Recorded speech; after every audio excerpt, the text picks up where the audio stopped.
اکتوبر 1937 میں اجلاس لکھنؤ کے موقع پر آل انڈیا مسلم لیگ کا ایک نیا دستور اساسی منظور کیا گیا تھا، جس کی روح سے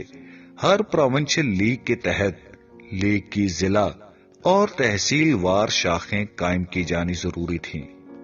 اس کے بعد آل انڈیا مسلم لیگ کونسل نے اعلان کیا تھا کہ ہر صوبے کی لیگ کو چاہیے کہ 31 مارچ 1938 تک اپنے الحاق کی باضابطہ درخواست مرکزی لیگ کے دفتر میں ارسال کر دے۔ چنانچہ 12 فروری 1938 کو قائد اعظم محمد علی جناح رحمت اللہ علیہ نے حکیم الامت علامہ اقبال رحمت اللہ علیہ کو ایک خط ارسال کیا۔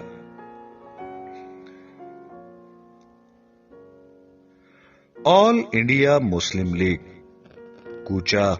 بلی مارا دہلی، 12 فروری 1938۔ جناب مکرم،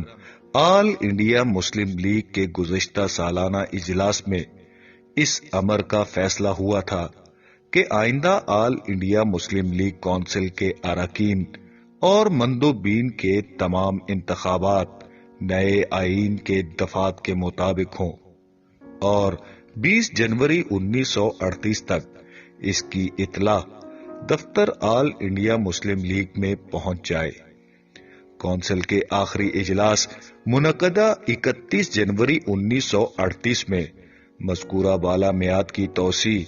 31 مارچ تک کی گئی ہے۔ میرے خیال میں یہ امر بے حد ضروری ہے کہ یہ تمام انتخابات جس قدر جلد ممکن ہو عمل میں آ جانے چاہیے تاکہ صوبائی لیگیں اس اجلاس خصوصی میں شامل ہو سکیں، جو آئین جدید کے مطابق فی الفور ہونے والا ہے اور جس میں مسئلہ شہید گنج کے متعلق آخری طریقے عمل کا فیصلہ کیا جائے گا۔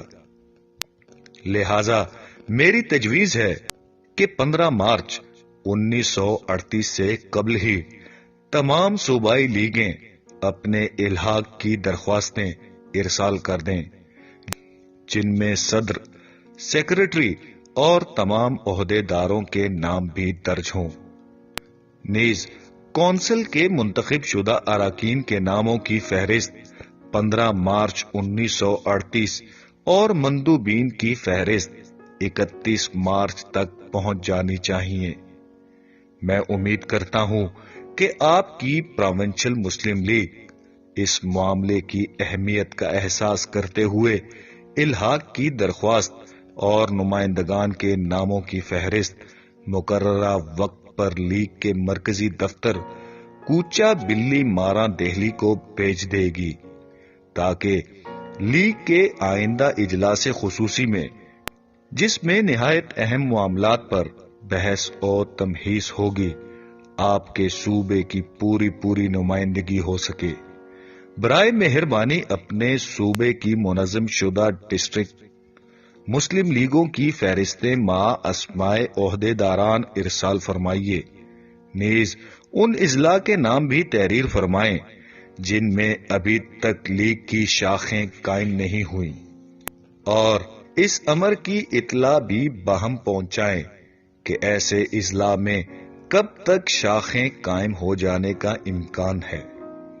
آپ کا مخلص ایم اے جناح، صدر آل انڈیا مسلم لیگ۔